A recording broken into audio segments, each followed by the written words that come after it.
안녕하세요. 수학과에 가기 전에 신생아 영어편 10번째 강의입니다. 아기와 함께 외출을 해보자. 이 외출에 관해서 한번 다루어 보도록 하겠습니다.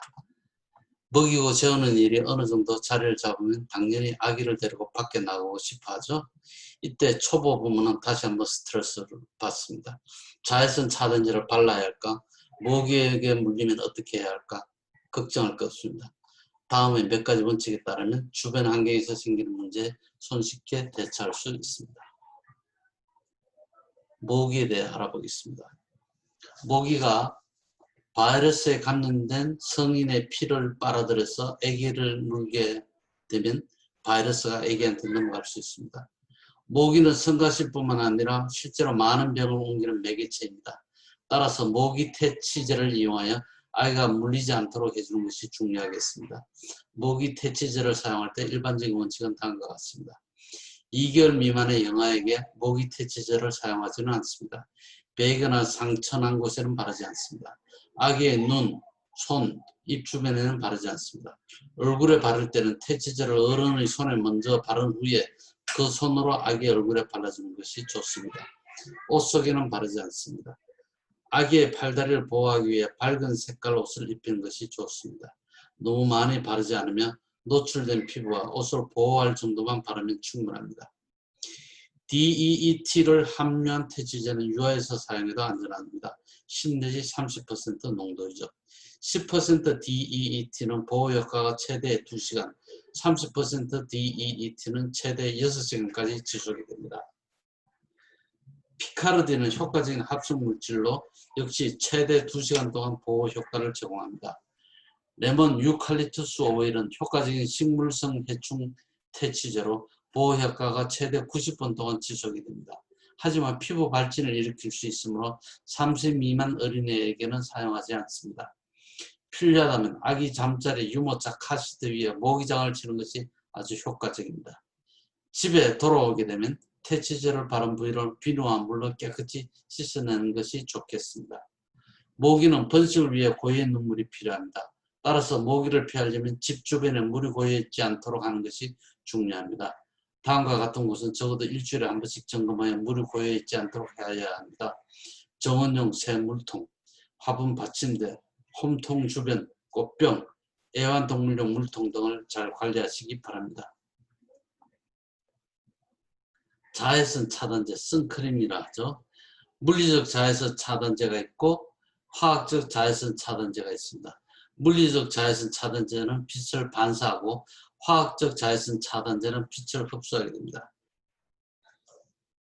물리적 자외선 차단제 속에는 산화아연이나 산화티타늄이 들어있으면 자외선을 반사하거나 산란을 시키며 피부에 발랐을 때 더 두껍고 끈적거리게 됩니다. 화학적 자외선 차단제는 복잡한 유기화합물이 들어있으면 자외선을 흡수하는 화학 반응을 일으켜 그 에너지를 열로 발산하게 됩니다. 물리적 자외선 차단제는 적시 효과를 발휘하지만 화학적 자외선 차단제는 햇빛에 나가기 전 20분 전에 발라야 제대로 효과가 나타납니다. 둘 다 효과는 뛰어나며 시판 제품 중에는 두 개의 제품을 다 함유한 것도 있습니다. 어느 쪽이든 피부 반응을 일으킬 수 있으면 화학적 자외선 차단제가 더 자주 문제가 됩니다. 자외선 차단제를 사용하는 일반적인 원칙은 다음과 같습니다. 장파장 자외선, UVA죠. 중파장 자외선 차단제, UVB를 모두 차단한 제품을 사용하게 됩니다. 햇빛을 쬐기 20분 전에 바르는 것이 안전하며 자외선 차단 지수 15 이상의 제품을 사용해야 합니다.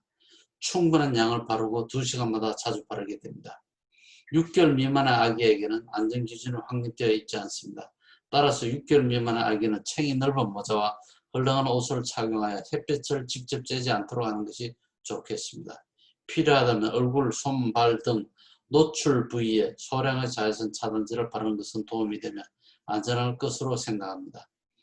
햇빛에 장시간 노출되지 않도록 하며 오전 10시부터 오후 2시까지 자외선이 가장 강한 시간에는 외출이나 야외 활동을 삼가하는 것이 좋겠습니다. 비행기에 아기가 처음 비행기 여행을 하게 되면 부모는 종종 걱정합니다. 비행기를 탄다고 해서 갓난아기가 신체적으로 감당하지 못할 부담을 겪는 것은 아닙니다. 유일한 문제는 이착륙 시에 기내 기압이 변하면서 귀가 아플 수 있습니다.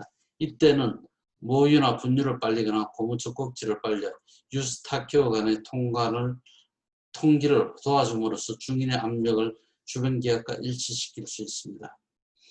비행기 내부는 매우 붐비며 병원차도 상당히 많습니다.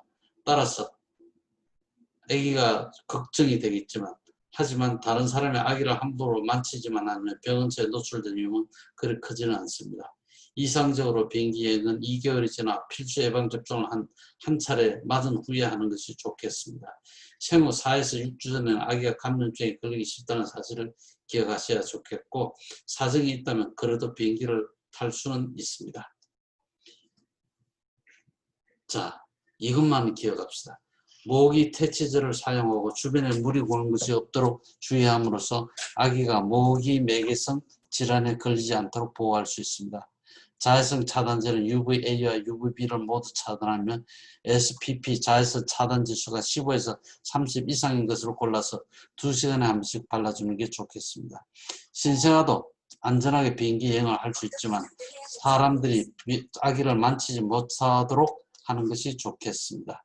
이착륙 시에는 모유나 분유를 빨리거나 고무 젖꼭지를 물려 기내 압력이 귀에 미치는 영향을 최소화하는 것이 좋겠습니다. 결론. 소아과에 가기 전에 두 번째 책을 쓴 목적은 첫 아기를 낳아 어쩔 줄 모르는 초보 엄마 아빠들에게 도움을 주려는 것이었습니다. 여러분이 이 책을 통해서 신생아에 대한 기본적인 사항을 이해한다면 소아과 의사를 만났을 때 보다 많은 정보를 얻을 수 있을 것이고 걱정과 불안을 들고 아기와 보내는 시간의 기쁨을 최대한 누릴 수 있을 것입니다. 모든 사람이 말하듯 아기를 키우는 그 시간은 너무나 소중하며 너무나 빨리 지나갑니다. 지나간 다음에 너무나 후회를 하게 되는데 그 시간을 소중하게 여기고 즐기십시오. 감사합니다.